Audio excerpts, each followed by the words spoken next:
Hello কাছের মানুষজন, আবার চলে এসেছি অ্যাকোরিয়াম পরিষ্কার নিয়ে। তো এই যে আমার অ্যাকোরিয়াম, এটা এই দেখুন সাদা সাদা অ্যালগি টাইপের একটা হয়েছে, মানে কিছু একটা ভাসমান জিনিস আর কি কাচের গায়ে লেগে আছে। তো ওটাকে পরিষ্কার করতে হবে, নাহলে ওরা একটুখানি স্ট্রেসের মধ্যে আছে কয়েকটা মাছ। তো এটাকে পরিষ্কার করব। আর আরেকটা অ্যাকোরিয়াম আছে, ওইগুলোর মাছগুলো এই যে দেখুন বড় বড় হয়ে গেছে অনেক। তো ওইগুলোকে কাটতে হবে, সাইজ না করলে আবার এগুলো বন জঙ্গলের মতো একদম দেখতে খারাপ লাগবে। তো এই যে এই অবস্থা এখন, তো এইবার এইটাকেও কাটবো। তো কাটতে একদিনে পারবো কিনা জানি না। তো একটা স্পঞ্জ নিয়ে নিতে হবে, ফিল্টারের স্পঞ্জ, এটা একটা যে কোনো স্পঞ্জ নিলেই হবে, আপনারা ইউজ করতে পারেন। তো এটাকে উঠিয়ে দিয়ে প্রথমে ভালো মতো গাছগুলোকে ঘষে ঘষে পরিষ্কার করতে হবে। এই দেখুন পরিষ্কার হচ্ছে, দেখুন। তো দেখতে থাকুন পরিষ্কারটা, আর ভালো মতো ঘষে ঘষে পরিষ্কার করতে হবে যতক্ষণ না অ্যালগিগুলো ওঠে। একটা মানে পিচ্ছিল পদার্থ থাকে আর কি, পদার্থটা যাতে ভালো মতো উঠে যায় সেটা দেখতে হবে ভালো মতো। আর দেখুন এরকমভাবে বুঝতে হবে এই একটু পাথরগুলো এই ফাঁকা করে দিয়েছে এই জায়গাটা। এরা হচ্ছে এরকমই করে, একটা পুরো ফাঁকা করে দেয়। বালি তোলার কাজ দিলে এদের ভালো হয় না, তাই না? ঠিক আছে, তো আমাকে একবার কামড়িয়েও দিয়েছে, দেখুন এই কেসটা দেখুন। শালা কামড়ায় আবার।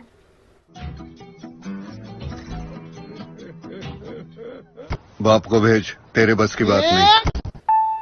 ভালো করে কাঁচের সাইডগুলো ঘষতে হবে ভালো করে, একদম যাতে অসুবিধা না হয় মাছগুলো। এরপরে দেখুন এই যে এত নোংরা হলো, নোংরাটাও কিন্তু পরে এই ফিল্টারটার জন্য পুরো পরিষ্কার হয়ে যাবে। এই দেখুন ফিল্টারটার জন্য পুরো পরিষ্কার হয়ে গেল।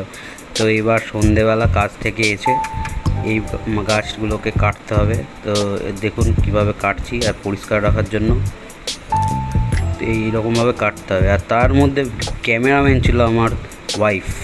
ও ম্যান, সে কি বোকা! আমি বললাম এটা দিয়ে আরেকটা অ্যাকোরিয়াম বানাবো, বললো যে তুমি থাকবে আর তোমার অ্যাকোরিয়াম থাকবে। এসব কোনো কথা? আমি না অ্যাকোরিয়ামগুলো করবো, ঘরে করবো না বাইরে করবো, তাতেই আবার আর ঠিক আছে কোনো ব্যাপার না। তো এত বক করতে করতে এই কাজগুলো করতে থাকলাম। তো করতে করতে দেখলাম জলটাও ভালো নোংরা হয়েছে। তো জলটাকে তো পরিষ্কার করতে হবে। তো একটা ছোট পাইপ আমি ব্যবহার করেছিলাম। পাইপগুলো বলতে এগুলো হচ্ছে ফিল্টারের পাইপ। তো এই ছোটো ছোটো যে পাইপগুলো হয়, ছোটো ফিল্টারের মানে স্পঞ্জ ফিল্টার যেগুলো, ওর যে পাইপ, সেই পাইপ দিয়ে জলটাকে পরিষ্কার করতে হবে।